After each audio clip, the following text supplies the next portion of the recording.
on Salvage Hunter's classic cars. Whoa! It's worse than I thought.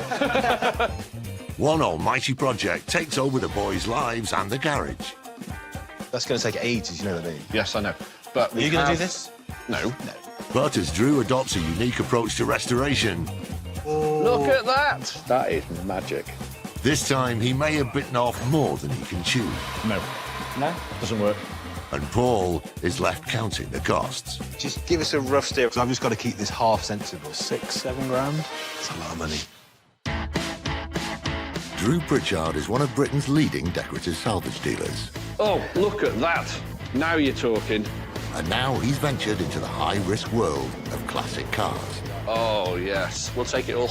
Just hand the keys over. The similarity between buying classic cars and antiques, it's all down to good design. That there, right? I love it because it's like... Oh, yes! Helping Drew turn his passion into profit is Paul Cowland, a car dealer with 25 years of know-how. As soon as you put perfect paint on this car, it's really going to show that you've got imperfect chrome. Drew has a vision and a dream. Imagine this is a fine piece of 18th century English furniture, right? What I try and do is just temper some of his ideas, because ultimately, this is a business and it has to make money. Together, they'll scour the country for classic cars to buy, 3.5. 3.5? restore, That's beautiful. and sell on. I think we should put another grand on it, because I think it'll get it easy.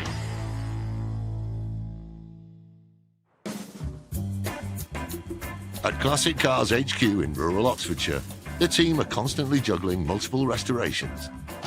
And that's exactly how Paul likes it. Turnover is everything in this business. If you've got big overheads, you've got to keep a steady supply of cars coming through the door. But with the business well established, Drew's now looking to fulfill some of his restoration dreams. And as a lifelong VW Beetle fanatic, he's hoping he may have just found the perfect project. All right, where are we going today? Please tell me it's for something exciting. Something very exciting. 61 Karmann Cabriolet Bug. 61? 61 into 62. They're one of the cars that I've always loved. But the ones I've had, right, were rubbish ones because I couldn't afford a good one. The Volkswagen Beetle was originally designed to offer basic functional motoring. But when coach builder Beetle Karmann created a convertible version in 1948, he added an unexpected dose of glamour. VW bosses were so impressed, they put it straight into production, and the soft-top Bug remained on sale for 31 years. But early and original cars are now few and far between. It's funny, isn't it? Because Karmann Cabriolet is actually quite rare. Because when you think, when you buy an old Beetle, you've got 21 million production runs to choose from. But Karmann Cabriolets, they didn't make that many. No, they are actually beautifully put together. But when you first see it, Look past keep that. an open mind. It's a bit rough, all right? What engines you got? There's no engine in it. Got no engine. No. Right. Then we need to So are we discuss... absolutely nicking it then? Is it like 5 grand or something? No, it's 12,000. Right? But Right. what's the most important thing about a Karmann Cabriolet Volkswagen? What's the most important thing? 2 things, that it's complete and it's rust-free. That's it. Apparently, it's rust-free. Right? And now that's... Yeah, but how many times have you gone to see a Beetle that's rust-free? So many times. Because our version of rust-free and vendors' version of rust-free aren't always the same thing, are they? No. With a passion for classic VWs and Porsches, Northampton-based carpenter Sam McMahon is a man after Drew and Paul's heart. The Porsche that I'm building at the minute, that's like my main project, and the Karmann gear that's sat outside, that's my sort of toy. I had the Beetle about a year with the intention of building it after I'd finished the Porsche. The Porsche is sort of taking a lot more of my time than I thought, so rather than sitting there doing nothing, I might as well pass it on to someone who's going to build it. Hiya, Sam. How's it going? I'm Paul. Nice to meet you. Nice to meet you, mate. Hi, how are you? Look. Yes. I think we're in This the right is place. gorgeous. Is this for sale? No, this is not for sale. Oh. No, this one's a keeper. Bought it completely stock. Yeah. Just bodywork, obviously, as it came. From the States, this one was. You've got to be loving the condition of this bodywork. Perfect. Karmann Gear Coupe, one of the most beautiful cars in the world. It really is an absolute gem. I'm loving what he's done to it, or what he hasn't done, and that's the point. Whoa! Oh, Whoa, 34. Look at the motor in that. oh, hello, and... And a 911. An early night. This could be the coolest day out we've had. Oh, yes, now you're talking. we're clearly in the right place. There's a short wheelbase 911 or 912 shell up on stand, Type 34 Razor Edge with a turbo motor in the back of it, and there in the middle's the Karmann. Yeah, it's worse than I thought. Drew said on the way down to look at this car, it was a little bit rough. It's about 15 different colours, most of which I can see. So there's rough, and then there's this car. Would you mind if we pull it out into the fresh air, mate? Of course, yeah. Get out. Go on, Drew, why don't you start it up and drive it out, Drew? Can't do that today. No, we can't do that today, can we? Look, just, you know, keep an open mind, all right? For me, what the Beetle is the ultimate evolution of form and function. And it's a design classic. It really is. It's another one of those cars that you could teach industrial design from. It is the most beautiful shape. And it was done for a reason to be that shape. Form and engineering has become beauty. But on this Beetle, much of that beauty is hidden. Have you got any idea why they painted the whole thing black? No idea. It's been orange and then black, and it's almost like blackboard paint. It's rough. I mean, I'd like to get some more of that orange off. Really? You think? I told you. I said you've got to keep an open mind. It looks a bit rough. For Paul, though, the tatty bodywork is the least of their concerns. Is it on its original floor pan still? Original floor pan, yeah. Think about the Beetle, a very strong shape. If you take that roof off, you lose all of that inherent integrity. So what Karmann did was to put gussets in the door, they reinforced across the rear seat, strengthened the heater channels and the sills, and made the car really very stiff. But these reinforced areas are notorious for rust. Any sign of serious corrosion will be their cue to walk away. That looks all original, doesn't it? Yeah. Because on any Beetle, you literally go along and you squeeze the heater channels. And what you normally hear is a crunch. And on this, it's just super solid. You've got underneath the running board, that's all perfect. This rear gusset here, this front gusset are all absolutely spot on. It looks as rough as, doesn't it, when you look at it, from the different colour panels and just the state of the thing. But actually, when you drill into it and start to look, all the places where these cars go, the sills, the heater channels, the supporting gussets, the spare wheel well, the inner wing. This era, you'd be expecting to see fresh air there or very heavy corrosion, and that's nearly all original paint. Amazing. Really, really good. For an unrestored early 60s car, it's one of the best I've seen. It's just stupidly solid. And the lack of rust isn't the only positive. That is so cool. There's some stickers, some parking permits here from 1966 and 67. That's really nice. On a Cabrio, it has a lot of Cabrio-only parts. Glass rear screen, the adjustable rear mirror. So it does that when you have the top down. You pop that up. Top up, down there. Some parts of the interior, the back seat and both rear panels are Cabrio only. See all these vents here for the heaters. These are usually missing. All this here, that's usually all gone. But all of these original cab parts are here, see? Got a lot going for it, but it's in a very, very precarious state right now. This incredibly well-preserved car is just what Drew's been looking for. If we're very clever and very careful, we can make that the most original year of Karmann Cabriolet of that in the world. That's what we've got in front of us if we're very clever. I'm thinking now this is the more interesting thing to do with this car. Don't take it apart. The moment we start taking this apart, in my mind, it's losing the soul of the motor. We just conserve everything. We keep the hood, and we patch it up by hand. We take the interior, we just clean the interior. See all this is black paint, so I'm just wondering if this will come off. We need to wipe it all back to that paint. I like the idea of doing that. Think it would, though? Yeah, yeah. And I think that would be the right thing to do. Patina is a word that's been in my head for as long as I can remember. You can't make it up, it doesn't lie, and it's the most honest thing you'll get on either a garden seat or a car. I want that car to look completely unadorned by any sort of restoration, but there's enough on it. There's enough on it to warrant it. Let's have a chat. Paul's concerned this very particular approach could narrow their market. I can live with the patina look, but I want to finish the car properly. Because I think otherwise, the only one person in the world that will understand and get this car and want to own it is Drew Pritchard. And I can't really make a business out of that. I would make that a restoration, because there can't be many restos out there with beautiful paint that haven't had panels, and you wouldn't need a single panel on that. The shell is so good, we could split it all into its component parts, restore it, beautiful paintwork, brand new floor pan, just make it really, really nice. But I think it's easier to sell if you do that. More people will want to buy it. Well, maybe so. But also, as a patina car, Yeah. it's a 22 to 25,000 pound car. I think if you restored it, nut and bolted it, right, Yeah. and absolutely went through it, right, you're going to make less profit on it than we will doing it this way. I think there's £4,000 left in that one. Really? Yeah. I remind you that Yeah, when yeah, I tot all the builds up. Drew's just saying it's a bit of a clean. It's going to be more than that. Taking that paint off is a specialist job. The hood's torn, the wheels need repainting, the front bumper's shot.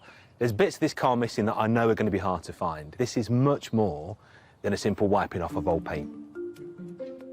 But Drew's adamant they should preserve the car's originality.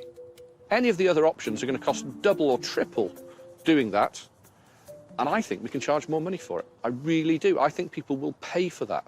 That originality, that total authenticity, people will pay for. Come on then. Yeah? Get your haggle I think it's a good one. So what are you asking, 12,000? Yeah. Can you do it for 11?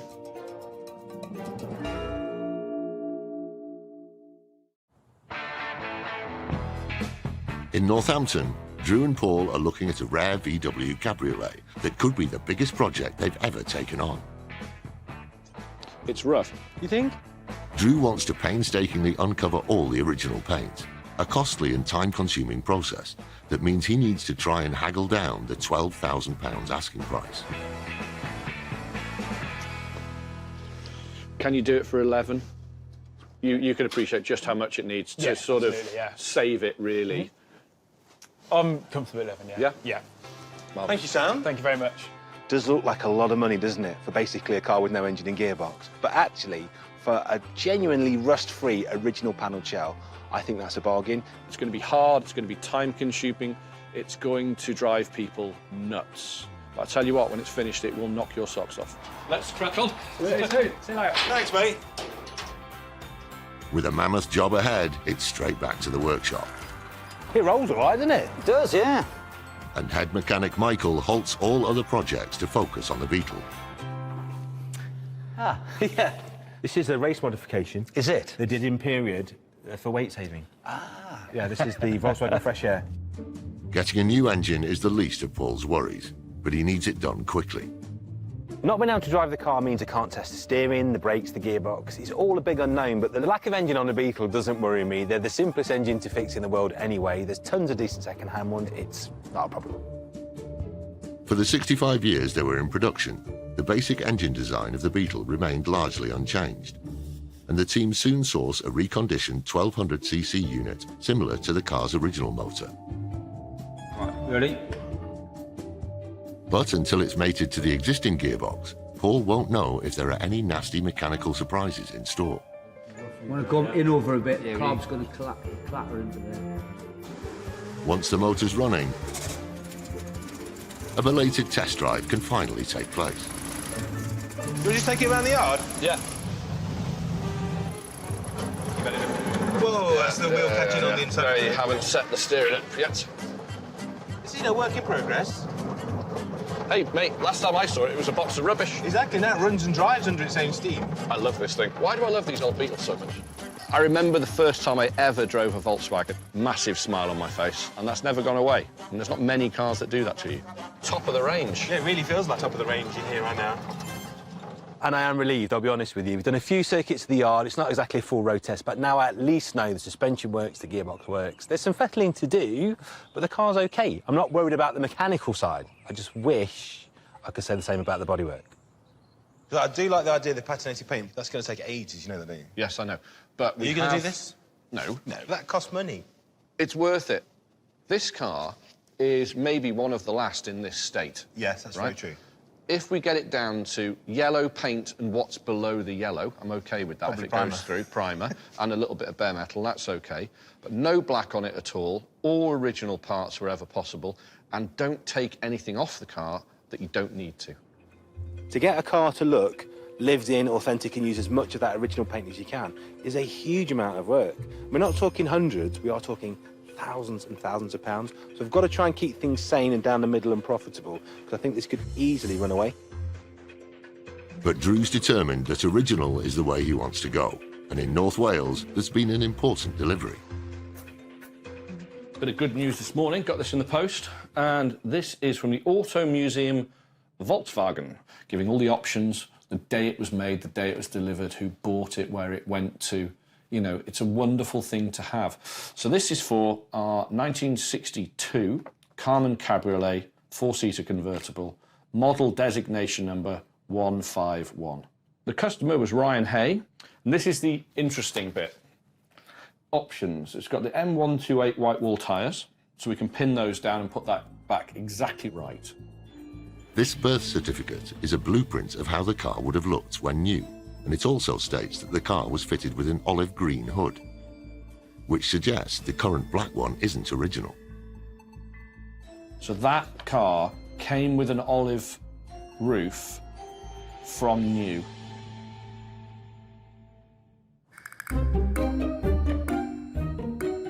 But the hood is the least of Paul's worries, because he still has reservations about Drew's patina-led approach. So he's called in expert assistance to find out just what's possible and how expensive it's going to be. Mark. Yeah, mate. Hello, mate. Hi, how are you? Yeah. Mark, Hiya, Paul. all right. Nice to meet you. Restorer Mark Walker has spent 25 years preserving the originality and patina of classic VWs. I got my first Beetle when I was 16. I've never had a restored car. Always liked what most people think is a rundown old car. Just like the originality, like the original paint, just like it to tell a story about the history and the past and what life it's lived. What do you reckon? It's a project. Needs a bit of a wipe. What I want to do, see all the orange? Yeah. All off. Okay. All the black, all off. All I want the two colours on this car will be yellow and the grey primer underneath. I just think we've got an opportunity here to do something really different. Really different. Mark wants to do an initial patch test using cellulose thinners that should just remove the top black layer of paint. Oh, my word. Oh, yeah. That looks white underneath. Oh. Look at that. There it is, it's peeking through, look. Oh, my God. That was easy, wasn't it? That is magic. You know, that's just like finding lost treasure, like, yeah. It's great, it's like archaeology, it's like tree rings. Let's try that rear wing. Okay. Oh, see? There we go, yellow It again. comes off really easy, doesn't it? Oh, right. look. It's there, isn't it? It's exciting. Yeah, I love seeing the paint come to life. It's very, very cool. So now, I appreciate this is like how long's a piece of string, but if you were to take an educated guess based on what you've just seen, just give us a rough steer on cost, because I've just got to keep this half sensible. Probably about 6-7 grand. Jesus, that's a lot of money. It's not for what we're getting. We're going to spend £7,000 getting the paintwork to look incredibly average and appeal to a tiny amount of people. This car will owe us over 20 grand when it's done. And I don't really see where I go from there. The thing you're going to end up with, people aren't going to go, oh, that's a nice bug. They're going to walk past and go, wow, look what they've done to that. It's clever, interesting, desirable, fresh, cool. Despite Paul's concerns, the following day the car's delivered to Hampshire, where Mark begins the painstaking task of uncovering its original yellow paint. Using cellulose thinners, just standard thinners with a paintbrush.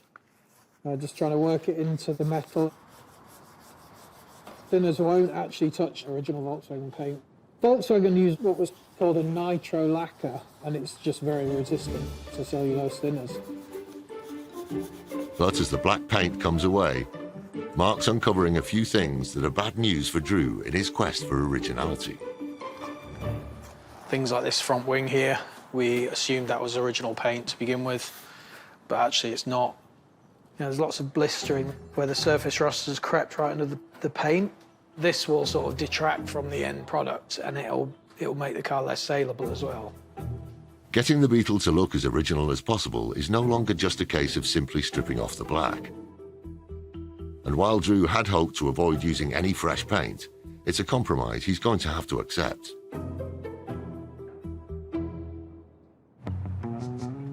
Fortunately, there's one part of the car Drew is happy to paint. As per the original spec, the wheels have been resprayed in cream and olive green. And now, to complete the look, Drew needs tyres with a white painted sidewall. These ones originally would have been like a band, like a much thicker band like that. And if you go back through pictures, old pictures, that's what you'll see, which is not really my thing, actually. I prefer the thin ones, but we'll have a look. I'm excited. I think I'm a bit of a white wall nerd, actually. Stafford-based Ant Edensaw, aka Mr. Whitewall, specialises in tyre decor of all eras. How you doing? Oh, yeah. Nice to see you again. Beetle Karmann Cabriolet. I want to whitewall these up, and I've got a picture here. Yeah, I mean, to recreate that, the stripe basically will sit in between my thumbnails. That seems very big, doesn't it? On a 60s Beetle, it'll look right. Yeah. It will look right. So how much is that then for 4? For 4, £160. OK, let's do it.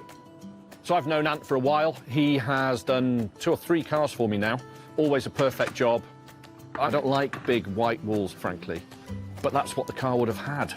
The guy spec'd it that way in 1961, so we're putting it back to exactly as he would want it. And it's exciting. Using a concave buffing wheel, Ant skims raised lettering from the sidewall, taking care the tyre structure is unaffected. He's developed his own paint, rubberised so it won't crack when the tyre's under pressure. What I found, even though I've got wider applicators, is if I use this one and then just blend it across, you get a lot more professional finish. As the paint goes on, a heat gun is applied continuously to cure each layer. But before the first coat's done, Drew's concerned. It's a lot of white, that, Ant. That's like the base coat. It'll look fine. Convinced yet? Not 100%, no. Let's crack on, let's keep doing it, I think. First stripe goes on, I'm looking at it thinking, that's a lot of white. But again, I've got that picture on my phone of what it was like. I've managed to find a car that's the same colour, same year, same specification from California that has those tyres on it, and it's exactly how it should be. Drew's overriding his visual instincts in favour of authenticity. But 3 coats go on, and the design voice in his head is refusing to stay quiet. I like it, but my brain's saying it's not finished. I'd really like to put a red stripe on the white. Yeah? A thin one. So I'm thinking about there. Right. Not a problem. And there's a twin. Oh, yeah. Let's have that. Let's have that. Let's do that. That's exciting. Ant's done a fabulous job on the white walls. They just look unfinished. So I say we'll have a red stripe a third of the way in on the white stripe. And then he shows me this twin one. I was like, yes, we are having that in the red right there. It's going to look fantastic. No. No? Doesn't work. Looks a bit too much like a kid's toy wheel, doesn't it? It's a bit frisbee-ish. Yeah, I don't like that. Does it wipe off? No. Start from scratch.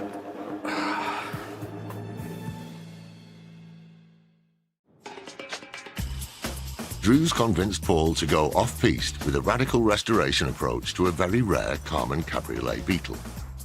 Would be incredibly easy to just paint it. Yeah. I don't want to do that. The car originally had white wall tyres, and Drew's trying to add an extra splash of colour, but it's not going well. Does it wipe off? No. Start from scratch. Brilliant. OK.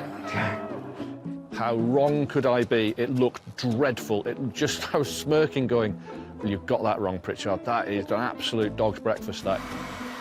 Single red line. Single red. Yeah. Not a problem. The first attempt will take time and labour to remove. So to check Drew's new design works, Ant uses a second tyre. So we're going to put a single red line in the same place as the top one, and hopefully that will work. No. No, I hate it. No. No, looks rubbish. No. I've done it wrong again, I'm sorry, mate. At the moment, I'm ruining Ant's day, and I'm not having a really good one myself. So we've wrecked 2 stripes now. Normally I would have put the red there. So the wheels are like little bits of jewellery, aren't they, on the car? And they're the only bit that's been fully, completely restored. So, have to get it right, and I certainly can't get it wrong again. Yes, mate. That's a fella. That's the one. Happy? Happy. Good. I'll get out your way. Thank you. Got it wrong a few times today. And then go with the specialist advice. He says, this is where I put them, puts them there, it works first time. That's why we use specialists. That's why we use people like Ant. But while the tyres are now more authentic, it's emerged that certain other features aren't original, such as the engine cover or deck lid, which has been replaced by one from a later Beetle. There's a few details on the car that aren't quite right. The deck lid's wrong, the number plate light's wrong. And for Drew, it's those details I know they're going to do his head in if I don't get them right. So what I'm going to do is go and see my friend Lee at a place called Volts Magic in Birmingham. If anyone's going to have the correct parts for this year of car, he's going to be the guy. Since 1992, Lee Sotherton has been dedicated to salvaging and restoring classic VWs. His yard, the largest for VWs in the UK, is a shrine to that passion. Mate, I thought I had some collecting issues. Mate. Oh, yeah. You've beaten me. You've beaten me hands down. Are you ever going to actually get time to finish all these? Yeah. No. Walking through into the workshop for the first time, it's heaven. It really is. Everywhere you look, there's just cool parts. I just love it. God, you've got everything, haven't you? Yeah. Dude. We're doing a convertible, which is really nice, very original. It's got the wrong deck lid, the wrong number plate light, the wrong trim, the wrong... Oh, 62. On a 62 convertible, it's very specific. It's got a thin, tiny number plate light, two very definitive swages that go in the bottom, two vents, and it's only for 1 or 2 years you get that exact specification. God, this is what we need. Come on. You've got to have it here, mate. Your vert's got a really hard deck lid to get. I know. I mean, we haven't got one. The main problem with the boy's deck lid is the oblong number plate light, which should be a small round design known as a Pope's nose. And Lee has an idea. I think you'd be better off putting a nose on yours. You think? I mean, you'd have to be, like, really crazy to know the difference, wouldn't you? Have you got a Pope's nose then, Lee? Yeah, we've got a Pope's nose. Come on, then, send me one of those. Yeah. It may not be what Paul came for, but with a price tag of £125, the Pope's nose helps in more ways than one. A good deck lid would have been 1,500 quid. Would it have added 1,500 quid to the value of our car? I don't think it would. In Hampshire, Mark's begun a salvage job on the Beetle seats, which, it turns out, have also had the black paint treatment. I think it definitely helps if we can stick with the original upholstery and actually just make it look good again. Mark's also been given the green light by Drew to repaint parts of the bodywork, but only where absolutely necessary. For Drew, the success of this very special project hinges on preserving as much original paint as possible. And a few days later, Paul's on his way to check on progress. The problem with cars like this Beetle is you're trying to walk that fine line between preserving the originality, which is desirable and saleable, but actually making a car that's usable and solid. Now, Mark is the expert at preservation, patination, and all things of that nature. Because if I get this car wrong, this is so much Drew's passion project, he will go mad. What? I can't believe it. So which bits have you painted? Which bits aren't original? Which... It's all the same. The bonnet that had basically gone really rusty, and then this front wing here, as well as the other front wing. You have to remember, last time I saw this Beetle was outside our place with Mark, and it looked like somebody had rolled it with blackboard paint. I've walked in the door of Dubworks today. I don't believe it's the same car. It's taken many hours of patience and skill, but Mark's managed to save the majority of the original paint. That's all original, 100% original on the inner wings, all four. That's insane. It's so clean, isn't it? I mean, look, you see all the factory spot welds, and you know, you just can't find cars like that nowadays. Mark's work has revealed a very special car in remarkable condition. But while the original paintwork has weathered with age, the resprayed sections look fresh and clean.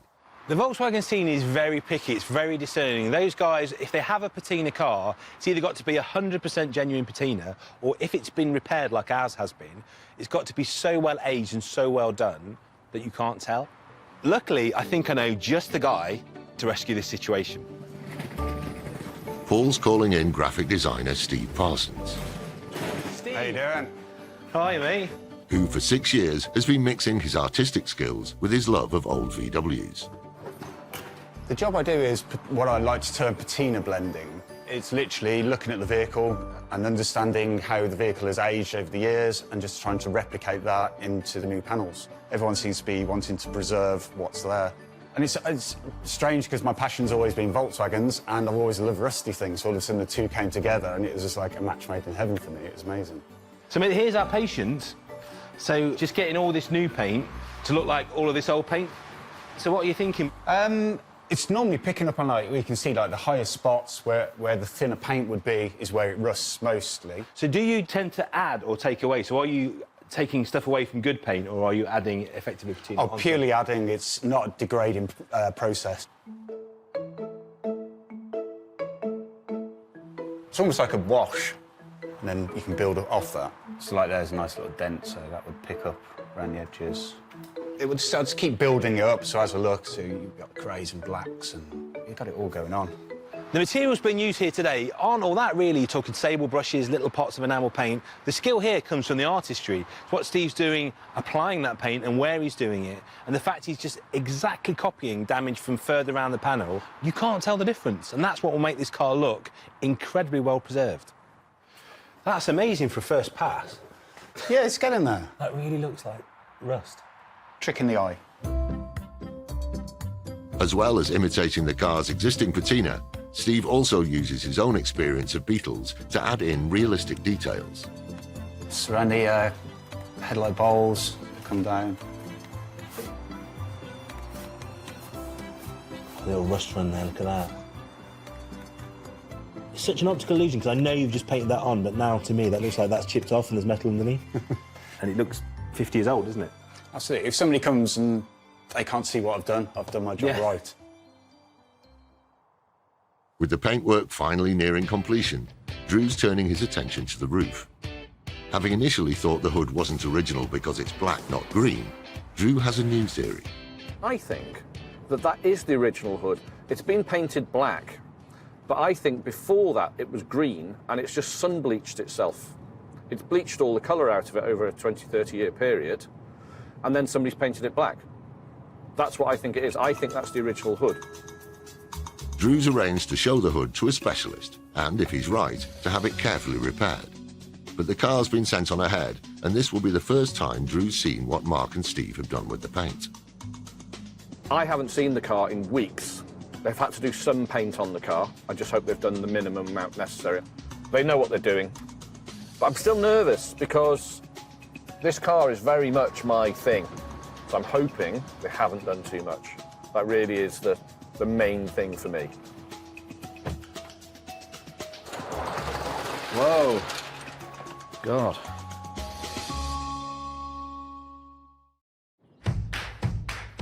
Drew and Paul have embarked on a delicate and sympathetic restoration of a remarkably original VW Karmann Cabriolet.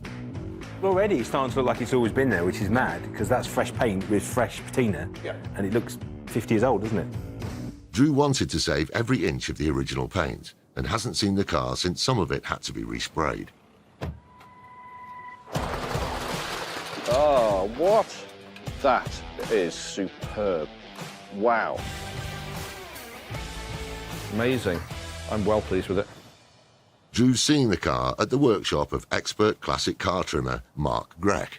So they've put some paint on the wings and the front of the bonnet there. Looks great. Look at that underneath there. That's amazing work. You see all the spot wells and everything. It's Whole factory. Yeah, it's really nice. It's so cool. Last time I saw the bug, it was black, falling to pieces and full of rubbish. Come into Mark's workshop here and wallop. I am incredibly impressed. It's better than I thought it would be.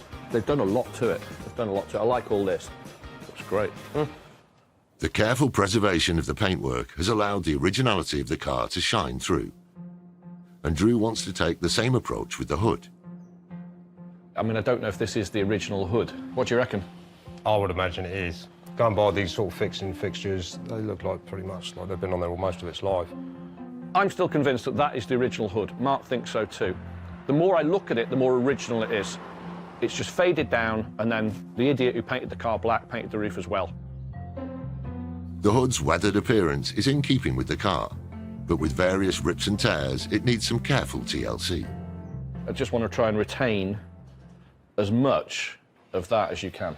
Obviously, we can't take the hood off, so I'm not going to be able to put it under a machine, so it's going to have to be sort of hand-stitched. Imagine you can't get any of these materials and you're just trying to patch it up by hand. That's what I'd like.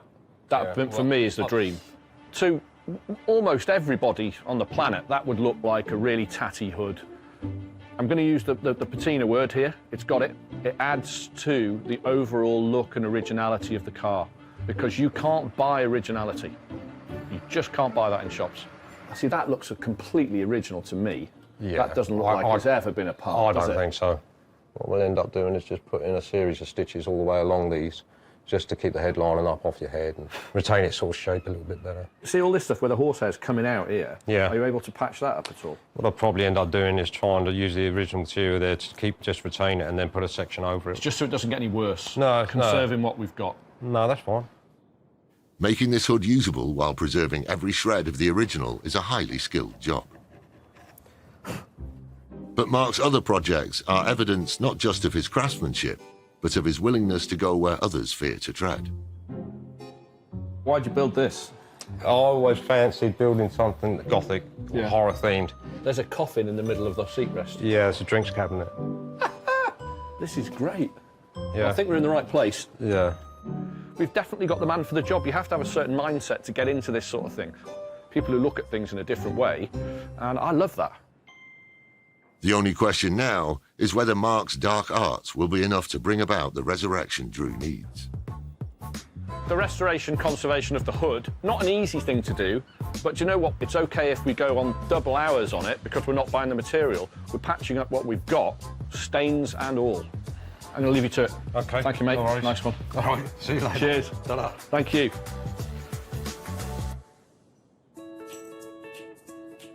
Mark begins by hand-stitching the side edges of the hoods, torn loose from decades of wind exposure, to surplus fabric on the inside. As bad as the hood looks, the material's actually quite tough, so the repairs should last. Very sore fingers after a while. The split seams are then resewn to conserve the roof's horsehair padding, using sailmaker's thread to help protect against the elements.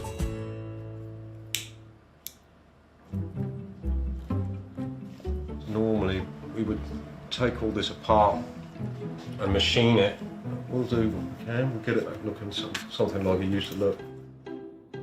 Stitch by stitch, it takes 20 hours of nerve-wracking labour to repair this fragile hood without making it look repaired. And back in the workshop, a car that had once looked almost ready for the scrap heap is just a few finishing touches away from completion. Which means Drew and Paul are about to find out if the unique approach they've taken with this rare and special car has paid off.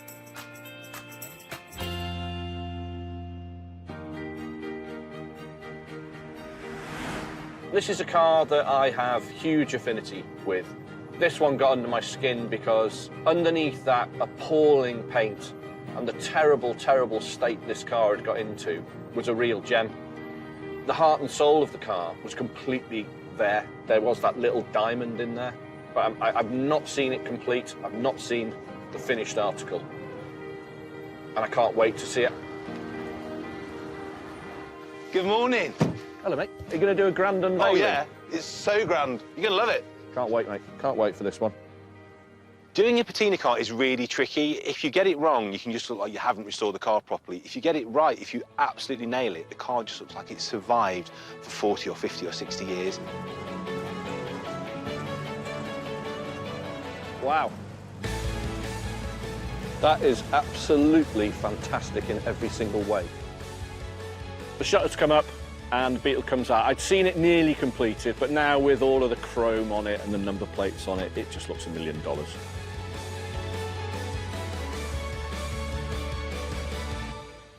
You know me, I like to restore everything, but I'm so pleased we didn't restore this one. That is superb. Isn't it? Wow. Obviously, we've done bits to it. Well, it's had loads done to it, I know that. But it just doesn't look like it, does it? I defy anybody, even proper Volkswagen people, to say, where does the old car finish and the new repairs begin? Because there's your transition. It looks so good, doesn't it? Yeah. Straight away, I can tell Drew's in love with this car, and how could you not be? It's just been so perfectly executed. Every job is nailed, just totally nailed, from the roof, which doesn't look like it's been touched, all of that perfectly blended paintwork. And I just adore those wheels with the white wall tyres with the red band. It's just perfection. So this is the original interior. Yep. Just cleaned up, looking incredible. Look at that. It just looks like a car that's been really well looked after and has survived through loads of stuff. So at the start, we had this disaster area of a car. It couldn't look much worse, could it? But we've unpeeled all of that now, and now we have that utterly joyous, beautiful little car. Patina, right? It's got it dripping off it. Remember we paid 11 grand for it? Yeah. Well, I've just totted up the bills. We spent almost exactly the same, making it look as if we've not touched it. 22. 22 grand, but I think that's an easy 26. I think that could be pushed nearer to 30. And we've used some of the best people in the air-cooled Volkswagen business. I think for that reason, it's going to command some big money. A lot of it is what left the factory, and that's very special, isn't it? It is. It's only original ones. Yeah. Amazing. All original doors, hinges, interior, hood, glass, rubbers. It just goes on and on. That car is 90+% original parts. And that is something for a car of that age. We just made such the right decision. Well, that was your choice, to be fair. I would have restored it, and I'm really glad I didn't. Yeah, it's the right move, mate. It is. The big question now is whether Drew and Paul's target market will think as much of their achievements as they do. To find out, Paul's arranged to show the car to a group of discerning VW enthusiasts. So today, we're going to go to a Volkswagen meet to have you bought your big boy coat. Yes. Good, because we're having the roof down. Now get in. I don't want the roof down. You do.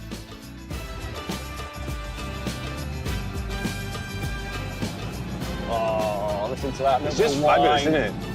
Just absolutely fabulous. Lovely. Sitting in here, you can't believe it's the same car, can you? No. And I want to show people. I want to show people what we've done.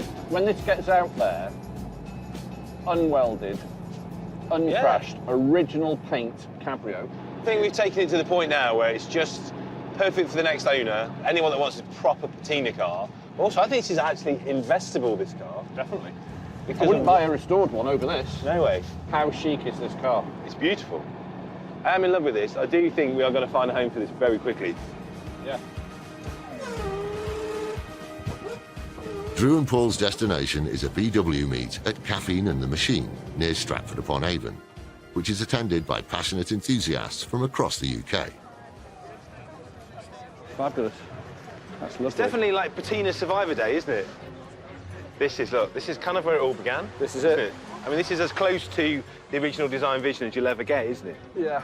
When I drove in, I couldn't believe what I was seeing. We've got a 46 Beetle. What a thing. So this is the birth. Yeah, it's rare as anything. Tell us about this then. This is It's South African import, 1957. That was done by 60 years in the sun. The whole thing is rust burnt and sunburnt, and when you have wear and tear patina, it's very individual, unique. It's like a fingerprint on a car, and that's why we love it. But the boys aren't just here to drool over other rare Volkswagens. No, man. What do you think of this then? Yeah, lovely. I mean, the way that everything's been kept and the original. My neighbours say to me, it'll be nice when you've got it Finished straight. Who wants to win a concours prize for an over-restored car that you just throw money at? That's no fun. Originality has to be found and sought after and saved. And that's what these guys have done, and that's what we've done with that Cabrio. How many of these do you get like this? That's very true. Right? And we have obviously painted some panels, but not that many. No, it all blends in nicely. Yeah. Me and Paul have taken a journey with that car, and it's been wonderful. And we've ended up with something that is way better than I ever thought it could be. And that car will be around the scene, added to, enjoyed and loved for the next 30 years.